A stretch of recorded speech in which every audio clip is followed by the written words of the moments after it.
Hello friends, welcome back to Gobovi's Cooking.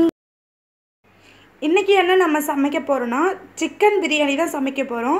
1/2 kilo அரிசி 1/2 kilo கறி வச்சு பிரஷர் குக்கர்ல chicken biryani குழையாம எப்படி செய்யறதுன்னு பார்க்க போறோம். வாங்க வீடியோக்குள்ள போகலாம். நான் இன்னைக்கு 1/2 கிலோ கறி எடுத்துட்டு வாஷ் பண்ணி வச்சிருக்கேன். பாஸ்மதி ரைஸ் அரிசி 1/2 கிலோ எடுத்துர்க்கேன். இங்க பாருங்க இது 1/2 கிலோ. நம்ம அரிசியை 2 டைம் வாஷ் பண்ணிட்டு 20 நிமிஷம் ஊற வச்சிடலாம். பாருங்க அரிசியை நான் 2 டைம் கழுவியாச்சு. இப்போ 20 நிமிஷம் ஊற வச்சிக்கலாம். இப்போ பாருங்க நான் பிரியாணி தாளிக்கிறதுக்காக 4 பெரிய சைஸ் வெங்காயத்தை நீல வாக்கில் கட் பண்ணி வச்சிருக்கேன். 3 தக்காளி கட் பண்ணி வச்சிருக்கேன். 1 கப் அளவுக்கு இஞ்சி பூண்டு பேஸ்ட் எடுத்திருக்கேன். தாளிக்கிறதுக்காக பட்டை இலை லவங்கலாம் எடுத்திருக்கேன். எண்ணெய் ஒரு சின்ன டம்ளர் அளவு ஒரு எண்ணெய் எடுத்திருக்கேன். பிரியாணி எசன்ஸ் எடுத்திருக்கேன். 3 பச்சை மிளகாய் எடுத்திருக்கேன். 1 கப் அளவுக்கு புதினா கொத்தமல்லி எடுத்திருக்கேன். 4 ஸ்பூன் அளவு நெய் எடுத்திருக்கேன்.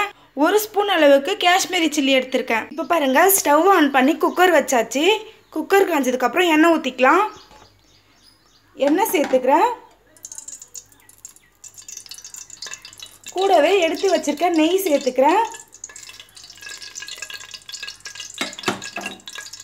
இப்போ பாருங்க எண்ணெய் நெய்யும் சேர்ந்து நல்லா வாசனையா இருக்கு. இப்போ நம்ம எடுத்து வச்சிருக்க பட்டை இலையெல்லாம் உள்ள சேர்த்துக்கலாம். கூடவே 3 பச்சை மிளகாய் உள்ள சேர்த்துக்கலாம். இப்போ பாருங்க கூடவே நம்ம எடுத்து வச்சிருக்க வெங்காயத்தை உள்ள சேர்த்துக்கலாம். இப்போ பாருங்க வெங்காயத்தை உள்ள சேர்த்தாச்சு. கூடவே கொஞ்சமா உப்பு சேர்த்துக்கலாம். உப்பு சேர்த்து மிக்ஸ் பண்ணி விட்டுக்கலாம். வெங்காயம் நல்லா பொன்னிறமா வதங்கி வரட்டும். அப்புறமா கூட இஞ்சி பூண்டு விழுதை சேர்த்துக்கலாம். வெங்காயம் நல்லா ப்ரௌன் கலரில் வதங்கிடுச்சு. இப்போ கூடவே எடுத்து வச்சிருக்க 1 கப் அளவு இஞ்சி பூண்டை உள்ளே சேர்த்துக்கலாம்.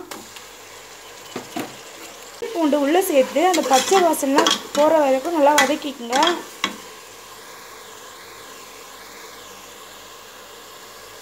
இப்போ இஞ்சி பூண்டுலாம் வதங்கி அந்த பச்சை ஸ்மெல்லாம் போயிடுச்சு. இப்போ கூடவே நம்ம எடுத்து வச்சிருக்க புதினா கொத்தமல்லி உள்ளே சேர்த்துக்கலாம். இப்போ புதினா கொத்தமல்லி சேர்த்து வதக்கிட்டு கூடவே நம்ம தக்காளியை சேர்த்துக்கலாம். இப்போ தக்காளியும் சேர்த்து நம்ம வதக்கிக்கலாம். தக்காளி ஒரு 3/4 பங்கு தான் வெந்திருக்கணும், முழுசாக வெந்துடக்கூடாது.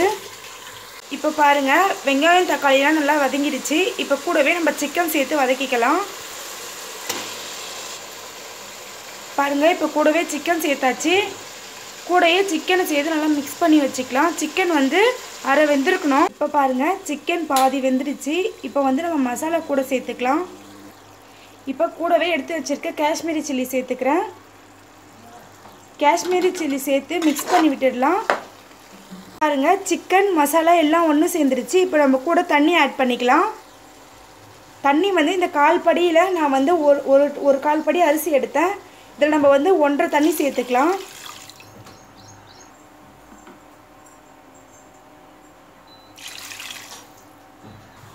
இப்போ பாருங்க தண்ணி சேர்த்தாச்சு.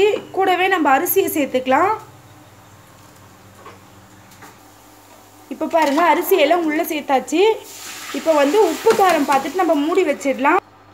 நான் கூடவே 1/2 மூடி அளவுக்கு பிரியாணி எசன்ஸ் ஊற்றிக்கிறேன். எனக்கு இந்த ஸ்மெல் ரொம்ப பிடிக்கும், அதனால் நான் ஊற்றிக்கிறேன். இப்போ நம்ம கலந்து மூடி வச்சிடலாம்.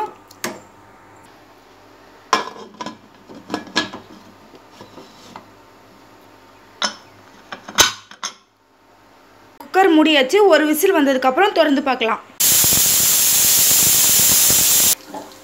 இப்போ பாருங்க ஒரு விசில் அடங்கிடுச்சு. இப்போ நம்ம ஸ்டவ் ஆஃப் பண்ணிடலாம். விசில் அடங்கட்டும். 10 நிமிஷம் கழிச்சு ஓப்பன் பண்ணி பார்க்கலாம். பாருங்க விசில் எல்லாம் அடங்கிடுச்சு. இப்போ ஓப்பன் பண்ணி பார்க்கலாம். இப்போ பாருங்க பிரியாணி சூப்பராக ரெடி ஆயிடுச்சு.